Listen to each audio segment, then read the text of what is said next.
This is Optimal Health Daily, episode 1159, Making Peace with Your Body by Rachel Trotta of racheltrotta.com. And I'm Dr. Neal, your very own personal narrator. Welcome to a Tuesday edition of Optimal Health Daily. This is one of just a few podcasts in the world where blogs are read to you for free so that you don't have to read them yourself. But with this show, you get the added bonus of hearing my commentary at the end. Oh, and another bonus, on Fridays, I answer your questions. Now, to check out our other shows, just search for Optimal Living Daily wherever you're hearing this. But for now, let's keep this intro nice and short and get right to today's post and start optimizing your life. Making Peace with Your Body by Rachel Trotta of racheltrotta.com. The moving target of self-love. One of the tricks of leading a long-term healthy lifestyle is getting your mindset as balanced as your body. As a fairly lean, athletic person, I have a secret for people who aspire to get in better shape. If you take care of your body, it is an act of love for your body. You decide to love your body through action. Feelings of self-love, of looking in the mirror and thinking, yeah, who's that fox, will follow action. However, if you wait to love your body as a spontaneous feeling, it will never happen. Why? The closer you get to the perfect body, the further away the perfect body seems. Your standards raise along with your progress, and it becomes a frustrating moving target. Does this mean you shouldn't aspire to be leaner or fitter or to be faster or to be more athletic? Of course not. But, and this is a big but, you must decide to love your body through self-caring action, and you must make peace with your results before they even happen. The paradox of the perfect body. What's another one of my trainer secrets? My clients with the commercially best bodies, the ones who look like traditional models or who can rock a swimsuit in a way that would make most jealous, are sometimes, well, very often actually, my least confident, least secure clients. They are the ones that would prefer to not wear a swimsuit and instead to obsess about cellulite. That extra 1% of fitness is incredibly elusive. It is an odd phenomenon that your standard for aesthetics climbs as your fitness improves. If you are purely motivated by aesthetics and do not have at least some component of a desire for performance, speed, strength, pain relief, or another non-aesthetic goal, then you should buckle up for a very bumpy road of disappointment. If you think a certain aesthetic goal will make you happy, let me give you a preview of the path. Once you lose 20 pounds, you'll want to get rid of your love handles. Once you get rid of your love handles, you'll want a flatter stomach. Once you have a flatter stomach, you'll want muscle tone. Once you have muscle tone, you'll want a six-pack.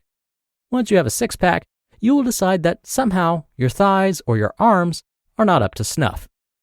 It really never stops.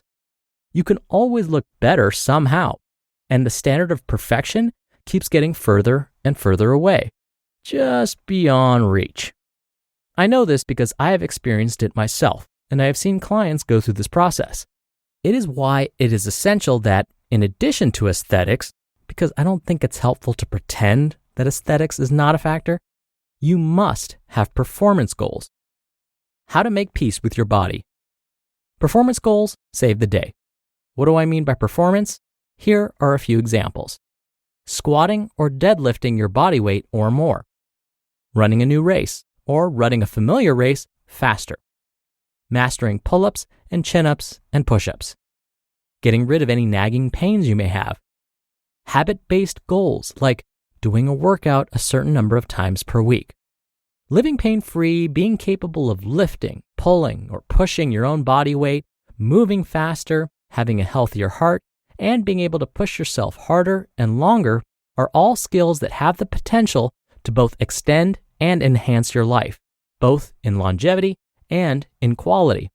The irony is that there is an aesthetic payoff for building your fitness goals around these baselines. Getting stronger, getting faster, and moving better will all likely yield body composition changes that are incredibly elusive if you chase them all out, but can be familiar friends if you just allow them in. Action is key. The magical mindset shift is moving your intention from approval to action. When you chase aesthetic goals with a one-track mind, your gauge of success could be how you feel about yourself on any given day. Unfortunately, this can be incredibly random. Despite our best power of positive thinking efforts, we don't always feel great about ourselves. Variables from hormones to a bad meal to a friend's comment to fluid retention can all impact the way we feel about our bodies. Even worse, the way we feel can impact the way we act. When we feel badly about ourselves, we typically don't take measured and sober action to make ourselves feel better. We often either overeat, think self-soothe, or go into an over-exercising and under-eating frenzy that is an unrealistic, random, and unsustainable plan. However, when you incorporate aesthetic goals into a well-balanced, structured, organized plan of attack on performance goals, you will instead have measurable and observable markers of progress, be more accepting of both good days and bad days, feel proud of what your body can do, improve your actual markers of health, and increase the likelihood of continued fitness as you mature and age. While there are myriad of other benefits, the key is to demote the factor of how I feel about my body or what the scale says from being the primary marker of progress to being only one part of the process. I'm not saying it will never play a role. Of course it will. We all want to look great. But when you stop giving your feelings about your body so much power and invest more energy into your routines and performance, it's incredible how much better you will feel about yourself, almost right away. You just listened to the post titled, Making Peace with Your Body by Rachel Trotta of racheltrotta.com. Dr. Neal here for my commentary. When discussing appearance, some of my favorite examples to use are from the movies 300 and Man of Steel. Both of these films changed how people viewed fitness. How was it possible that these actors who were not athletes became such physical specimens? After both of those movies came out, you should have seen how many clients contacted me and said, I want to look like this, and held up a picture of either Leonidas or Henry Cavill.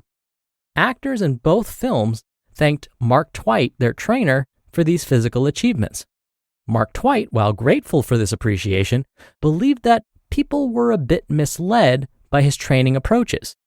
In interviews, when asked about how muscular his actors looked, he has said, quote, "It gave people the wrong idea. Aesthetics are actually our last concern. My gym focuses on building true fitness, not the appearance of it. And true fitness comes from training the muscle that sits in your skull, your brain." End quote. What he's talking about, of course, are our mental barriers.